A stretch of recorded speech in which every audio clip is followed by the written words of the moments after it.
नमस्कार दोस्तों, आज हम इस वीडियो में जानेंगे प्रतीक किसे कहते हैं। हिंदी साहित्य में, हिंदी लिटरेचर में प्रतीकों का बहुत महत्व है। इससे संबंधित प्रश्न प्रतियोगिता परीक्षाओं में पूछे जाते हैं और एक बिंदु भी है भारतेंदु युग में, द्विवेदी युग में, प्रगतिवाद में, प्रयोगवाद में के इस काल की कविताओं में प्रतीकों का प्रयोग किया गया। अब बच्चों को समझ में नहीं आता है आखिर प्रतीक होते क्या हैं। बच्चों को तो क्या, जो प्रतियोगिता की तैयारी करते हैं उनको भी समझ में नहीं आता आखिर प्रतीक होते क्या हैं। तो इसको समझाने के लिए मैं आपके लिए एक वीडियो लेकर आया हूं जिसको आप देखिएगा। तो देखते हैं हम। प्रतीक एक ऐसा शब्द है जो किसी वस्तु का बोध कराता है। यानी कि दोस्तों, प्रतीक जो शब्द होता, प्रतीक एक ऐसा शब्द है जो हमें किसी वस्तु का बोध कराता है। वस्तुतः प्रतीक किसी सूक्ष्म भाव, विचार या अगोचर तत्व को साकार करने के लिए प्रयुक्त होता है। दोस्तों, जो प्रतीक होता है, किसी भी वस्तु का प्रतीक, किसी भी चीज का प्रतीक, वो हमें क्या दर्शाता है? सूक्ष्म भाव, विचार या अगोचर तत्व को साकार करने के लिए प्रयुक्त किया जाता है। जिस चीज को हम जानते नहीं हैं, पहचानते नहीं हैं, जो चीज हमें दिखाई नहीं देती है, वो प्रतीकों के माध्यम से समझाई जाती है। काय में? हिंदी में। उदाहरण के लिए, किसी देश का ध्वज उस देश की राष्ट्रीय भावनाओं को प्रतिनिधित्व करने के कारण राष्ट्र के सम्मान एवं गौरव का प्रतीक होता है। राष्ट्रीय भावना ये दिखती नहीं है दोस्तों, लेकिन इसको दर्शाने के लिए काय का प्रयोग किया जाता है? प्रतीक का। प्रतीक क्या है यहाँ पर? राष्ट्रीय ध्वज। जो हमारी राष्ट्रीय भावना है वो हम दिखा नहीं सकते हैं, परंतु उसको हम काय से दर्शा सकते हैं? राष्ट्रीय ध्वज के कारण हम उसको जाहिर कर सकते हैं। किसी भी व्यक्ति में हमें जोश जगाना हो तो राष्ट्रीय ध्वज के प्रतीक को अपनाकर हम उसके अंदर जोश की भावना जगा सकते हैं। भावनाओं को प्रतिनिधित्व करने के कारण राष्ट्र के सम्मान एवं गौरव का प्रतीक होता है। प्रतीकों की मुख्य उपयोगिता यह भी है कि इसके कारण किसी वस्तु का बोध अत्यंत स्पष्टता के साथ हो जाता है। दोस्तों, आपने गणित देखा होगा। गणित को जो समझाया जाता है, काय से समझाया जाता है? उदाहरणों के माध्यम से। काय के माध्यम से? एक सवाल का उदाहरण देते हैं, फिर उदाहरण को आप स्वयं करके देखोगे तब आपको समझ में आता है। इसी प्रकार विज्ञान में, बायोलॉजी में भी आपको उदाहरण दिए जाते हैं। उदाहरण के माध्यम से आप सरलता की ओर गमन करते हैं। तो इसी प्रकार हिंदी में कवि क्या करते हैं? अपनी कविता को समझाने के लिए, अपनी बात को समझाने के लिए प्रतीकों का प्रयोग करते हैं।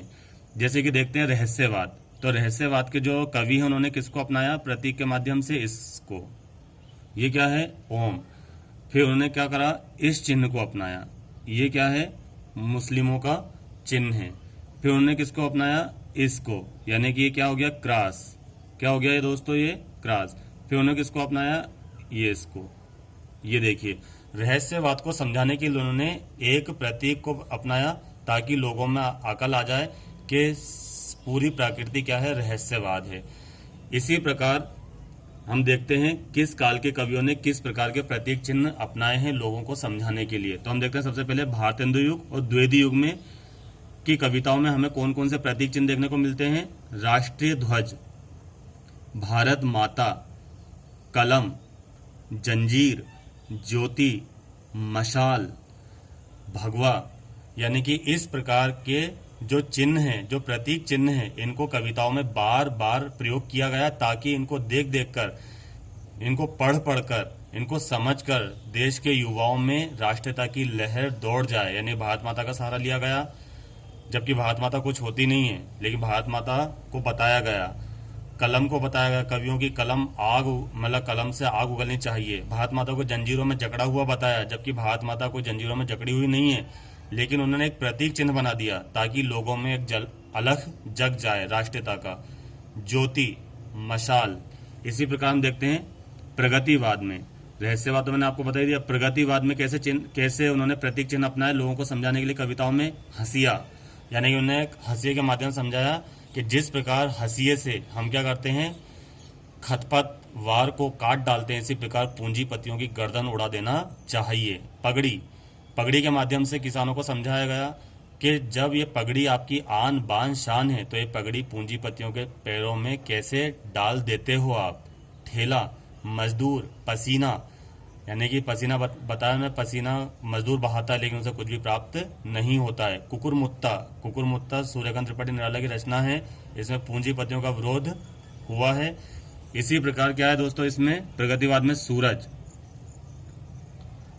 सूरज, जब सूरज की तपश बढ़ती है तो हम कपड़े उतार देते हैं। इसी प्रकार जो सूरज का रूप किसे बताया, पूंजीपतियों को, तो पूंजीपति भी क्या कर देते हैं, हमारे शरीर से खून चूस लेते हैं और हमें बिल्कुल नंगा कर देते हैं। एक आपको कविता की लाइन सुनाता हूं, इसलिए आक्रोश में आकर मजदूर सूरज को निगल गया। इसलिए आक्रोश में आकर मजदूर सूरज को निगल गया। तो यहाँ पर सूरज किसका प्रतीक है, पूंजीपतियों का। किसका प्रतीक है, पूंजीपतियों का। तो आपको समझ में आया होगा, ये सब क्या है, प्रतीक चिन्ह है दोस्तों। अब है प्रयोगवादी कविता, नई कविता। इन्होंने तो हद ही कर दी, इन्होंने तो सभी प्रकार के प्रतीकों को अपनाया है। जैसे कि मौसम, मौसम को छिनाल बताया है।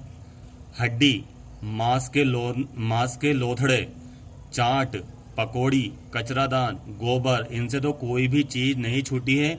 इनके माध्यम से इन्होंने लोगों को जागरूक किया है। जो पूंजीपतियों की बेंच पर आपने देखा होगा ना, वो पेपर वेट रखा रहता है, उसको भी इन्होंने कविताओं में अपनाया है कि एक पेपर वेट के नीचे कागज, जिस प्रकार कागज दबा होता है, इसी प्रकार एक आम आदमी, एक मजदूर पूंजीपतियों के उस पर दबा रहता है। तो ये होते हैं क्या, प्रतीक चिन्ह। धन्यवाद।